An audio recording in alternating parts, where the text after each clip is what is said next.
this track is coming out in December, and I've just got it used as the offbeats in some parts. So it's just that one. And then in the drop, shout out to Ages. Fucking, his vocal stem pack is fucking amazing. Go buy it. So you know I have to clear on him. So yeah, it's just chilling in the background there. But I'll show you how versatile it is. I've just done some automations on it, and this is how it sounds. So yeah, kind of like fractally, but also a tear out sustain. But you can also just mess with it and use it for like atmospheric intros or some shit. Maybe add some reverb to it.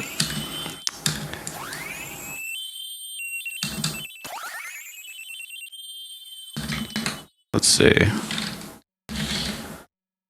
Hybrid reverb maybe? Why'd that take so long to load?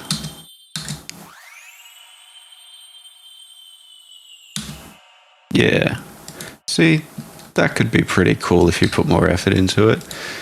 But yeah, just on its own, it already sounds really nice. And I've just got 4 parameters here that you can use. So I've got pan, which just turns up the auto pan mix. Side tamer, so I'll show you in Imager, because this is pretty fucking wide. So that's how it is before side tamer, and that's how it is afterwards. Obviously you've got a bit of wiggle room there if you want to not go full on with the side tamer, so it's just in here. I've got a compressor on the sides, and then the mid is unaffected. So if you want, you can just like push that up a bit, add some more sides back to it. And then the other parameter, or other parameters, is spectral time, just turning that on, off, and then there's also an LFO version. So that's without, oh, hold on, let me turn the reverb off.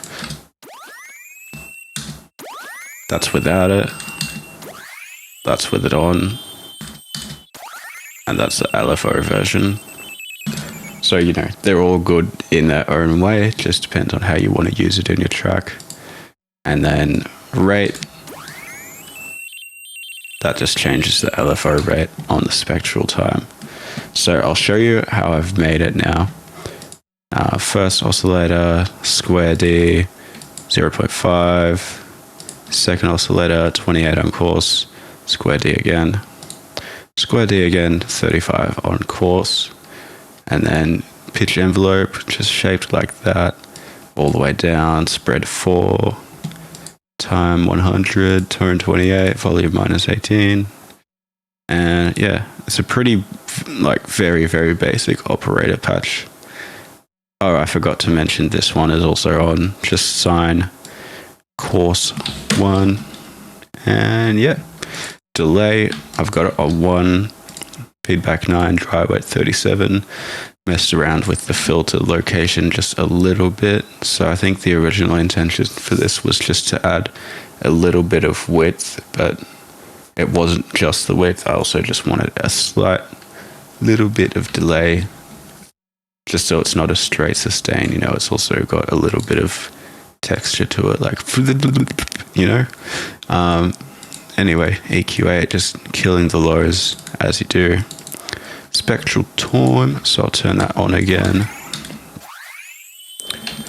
And then, yeah, you can just copy the settings here. And then in this one, so I've just made a rack with a Ableton LFO device and spectral time. The rack is, hold on. The rack is modulating, sorry, the LFO is modulating the dry wet on spectral time. So sounds like that. Depth 100, square, and then you want to automate, you want to map a macro to the rate, and then that rate macro is mapped to the master macro over here. And Also, this rack, when you turn it on, it turns off the static spectral time. So, as you can see, if you just watch these two as I move it, they're both off. The first one's on, the second one is on. Now, the reason I did that, like some of you might be thinking, oh, why didn't you just automate the LFO on and off? So the reason for that is because when you automate the LFO on and off, whatever position the LFO was in is what the dry wet knob would be in when you turn the LFO on or off. So I wanted to have a knob here where spectral time is always on, and if I was automating LFO on or off, it's a 50-50% chance whether spectral time will actually stay on or not.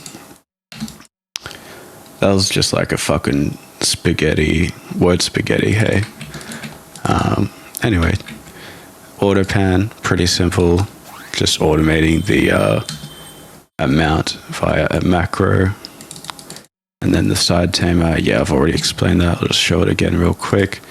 So what I did was I made a rack with 2 chains. One chain, I have a utility on here. So what you do is you click here, select mid-side mode, and then drag it all the way down.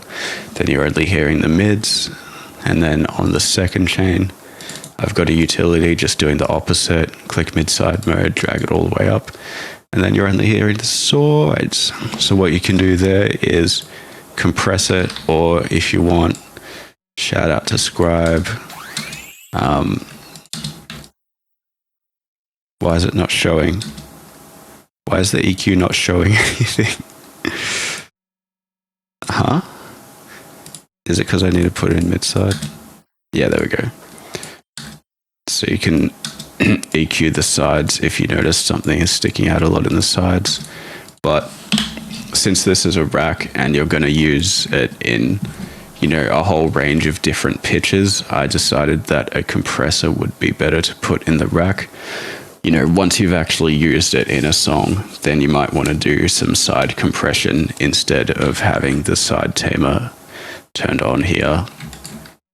Just because compression is more general, and EQ, you know, if I EQ'd out a specific frequency in here, there's no guarantee that's actually going to help you because you might be playing at a completely different pitch. So yeah, that pretty much covers the rack.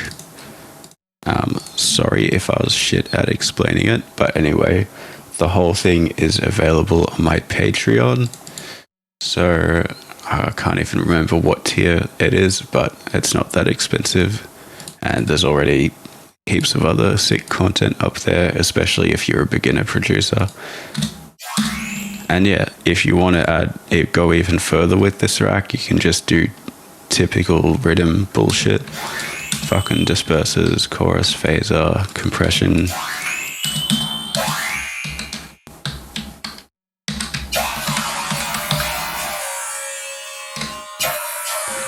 Yeah, so you could just find something cool in there, freeze and flatten it, and then chop it up, turn it into a motherfucking rhythm bass.